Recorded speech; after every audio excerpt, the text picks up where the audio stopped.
Hey guys, welcome back for another video. Today we're talking about Pokemon. So it's been a hot topic with the release of ZA. A lot of people have a lot of opinions, both good and bad. And I wanted to sort of talk about it. So I haven't covered ZA on my channel. I have talked about it on X quite a bit. And I sort of wanted to make a video sort of talking about my opinions and my thoughts on it. As somebody who grew up with the original series, so I am the dreaded Gen 1er. I started with Pokemon Red way back in the day as my first Pokemon game when it came out. Played Gen 2, Gen 3, Gen 4, Gen 5. I played every generation except for I didn't play Sun and Moon.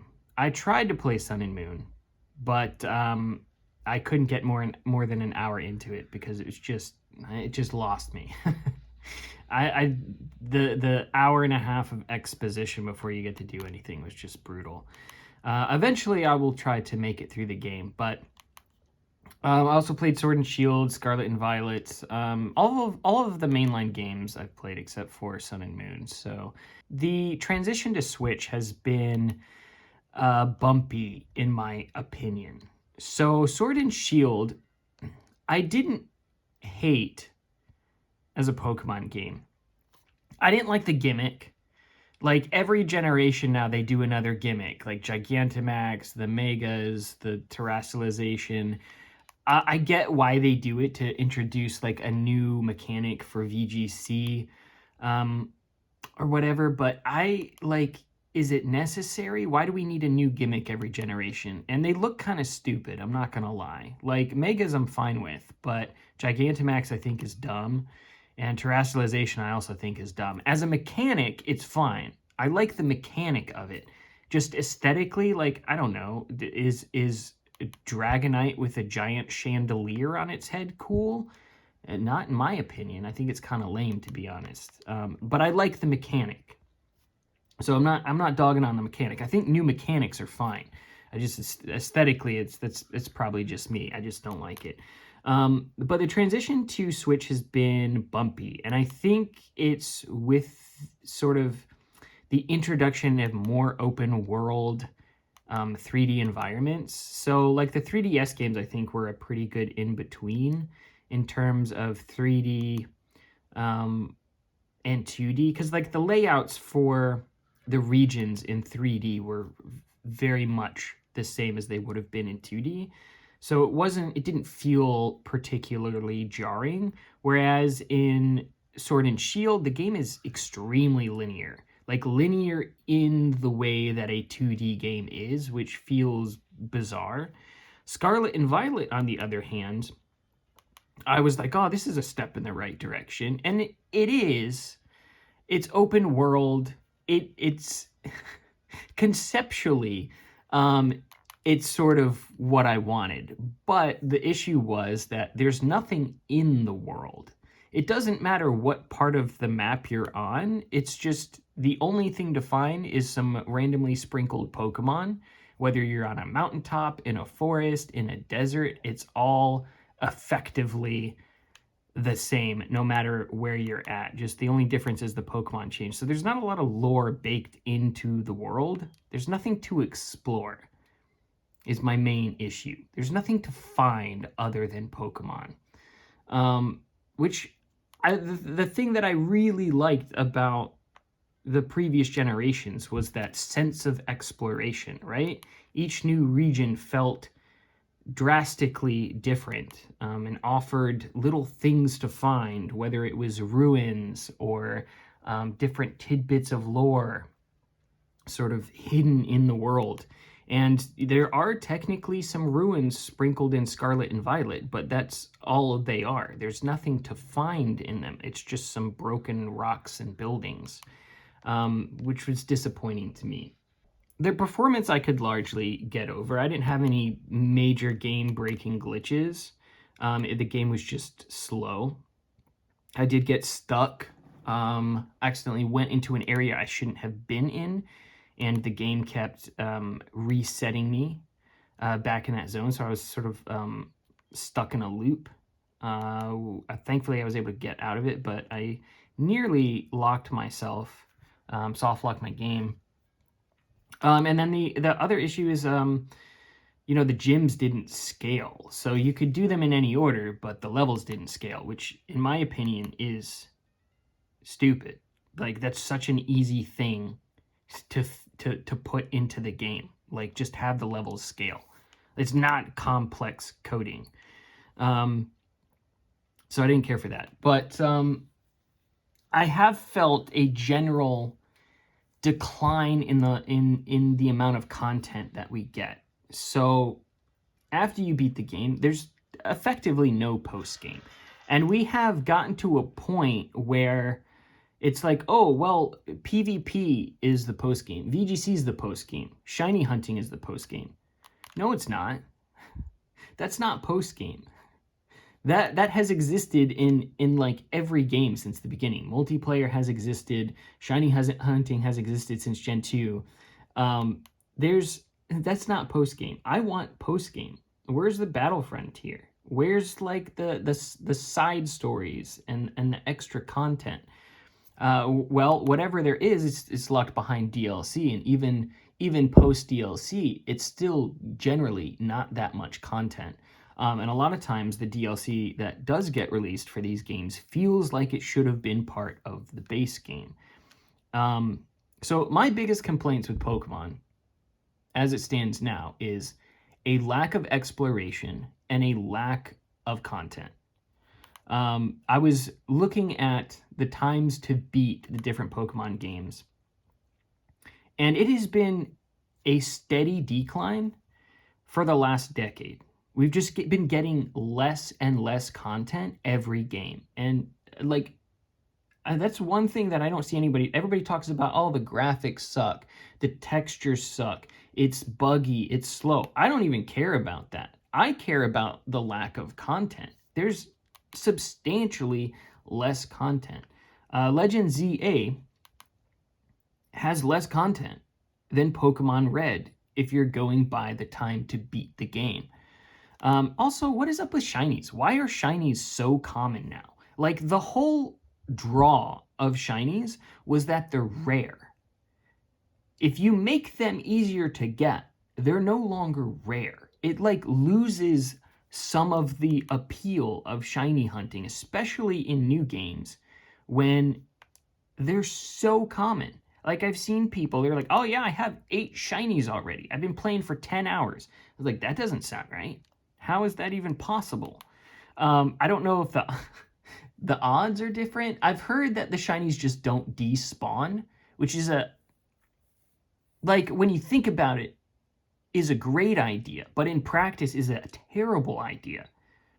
There should be some sense of urgency, some potential of loss. You should not be guaranteed to get these things. Now, I know you can technically still lose the battle or lose the catch or whatever, but I don't know, man. Am I the only one that thinks that? Like, I feel like shinies should be rare. They should be rare enough that there's a possibility that you never see one in your playthrough. That's how rare they should be. I don't know. That's me. That's my opinion on shinies. But my main thing is the content. Where is the content? legendz is by far the smallest Pokemon game we've ever gotten. The map is laughably small. Now, I know not everybody cares about that. Everybody plays Pokemon for different reasons, but I want exploration. And the map, there's nothing to find. It's a bunch of buildings. You can't even call them empty because there's no interiors. There's a handful of buildings that you can go into. The rest of them are textured off, doors that don't function, and everything looks the same. And you can run around the map in like a couple minutes, and that's it. That's all you get. The only thing to do in the game post-story is PvP and like shiny hunting. I don't know. Is that like, it's a side game, yeah? But it's a very expensive one. It's $70 plus $30 day one DLC. That's $100. I don't pay $100 for a video game unless it's old and it's appreciated in value, or it's like a special edition that comes with like extra goodies, art books and stuff. Like, when did that become the normal? Like, when did $100 for a 20-hour game become normal? Because the time to complete, as of right now, is about 20 hours, 22, 25 hours. That's not much, and the post game doesn't add much of anything to that. Like I said, Pokemon Red from like 30 years ago has more content in terms of hours played than Pokemon ZA. And it's like half a megabyte. I don't know. That's my biggest issue. I could get over the bad textures. I could get over the flat textured balconies, the windows, like that part I can get over. Is it modern? No. Does it look particularly nice? No. But I could get over that if those buildings were fleshed out, if there were little secrets to find in them, if the world felt expansive and large and intricate and interesting. It's a city. I don't understand why it can't be larger. They put GTA on the PSP back in like 2006. Like, so I know that you can build out a larger city. Like, I mean, even look at the Pokemon games on 3DS. Like, the worlds are so large. And there's other games that have done it. Like, look at Dragon Quest Monsters Joker 3 on the 3DS. That game is massive. There's so much in that game in terms of the world. Look at Dragon Quest Monsters on the Switch 1. A lot of people say, oh, well, it has to be that way for the Switch 1. Why can Dragon Quest do it? Dragon Quest Monsters on the Switch looks great. It looks better. It runs better too, actually. And it's more built out. And then you've got the mainline Dragon Quest 2, which has these massive cities that are completely built out. You can go in like every room. I'm like, how can they do it, but Game Freak can't do it? There's a lot of excuses being made for Game Freak, blaming the Nintendo Switch. I'm like, well, I'm pretty sure the Nintendo Switch is more powerful than a PS2. Like, there's pretty sure it's more powerful than the original Xbox. Like, have you guys seen how big Morrowind is? I don't know. I'm curious how everybody feels about it. Like, I don't want this video to be just me crapping on a game that people are enjoying. That's not my point here. If you enjoy the game, that's totally fine. But I think it's perfectly valid to have criticisms of a game company that seems to be giving us progressively less and less content for a higher price point. And like, have we forgotten how much content was in the older games? Like, we're getting substantially less content than we did on the Game Boy Advance, the DS, the 3DS. It's just been this linear downhill spiral of less and less stuff at a higher price point. And what extra content you do get is added as DLC, paid DLC, expensive DLC. I don't know. I'm interested to know everybody's thoughts. Again, if you're enjoying the game, that's totally valid, totally fine. I don't care if people enjoy the game. I don't even care if people buy the game, because I don't expect things to get better, because the trend so far for the last several years has just been that the things that I enjoy about Pokemon, I'm getting less of. Now, it doesn't make a huge difference to me. I can play the old games. I've been going back through Pearl, Soul Silver. I plan to go back through Black and White 2, and then probably X and Y. I've been playing Battle Revolution as well for the first time, which has been pretty cool. So I'm set. I can go back and play Gen 3 as well, Emerald, Ruby, Sapphire, Fire, Red, Leaf, Green. I have enough content to keep me busy for a long time. Some of these games I haven't played in years. So it's fine if the newer games don't appeal to me in the same way that they used to. For a long time I thought, oh, maybe I just outgrew Pokemon. Maybe that's what it is. Maybe I'm complaining about this invisible boogeyman that isn't actually there. But then I played Dragon Quest Monsters. and I played Yokai Watch, and I played some of these other monster taming or collecting games that I hadn't played before, especially Yokai Watch. Yokai Watch 1 and 2, and I was like, it's not that I outgrew Pokemon, it's that Pokemon has just gotten worse. Like, it's just legitimately, in my opinion, the things that I enjoy about it have been sort of stripped or hollowed out. And you can find them in other games. Yokai Watch 1 and 2 I had never played. I'd put it on a back burner for a long time, and then I just never got around to it. And then I finally ended up playing it like a year and a half ago. And it felt like the first time that I ever played Pokemon. Like the feeling of exploration, the feeling of like a game that had a lot put into it, right? A lot of heart put into it. That's what Pokemon used to feel like to me. Every game felt progressively better. And Yokai Watch, if you guys haven't played it, highly recommend. Yokai Watch 1 and 2. I haven't played the third one because I liked the second one so much that I wanted to save the third one for a rainy day. That's how much I liked it.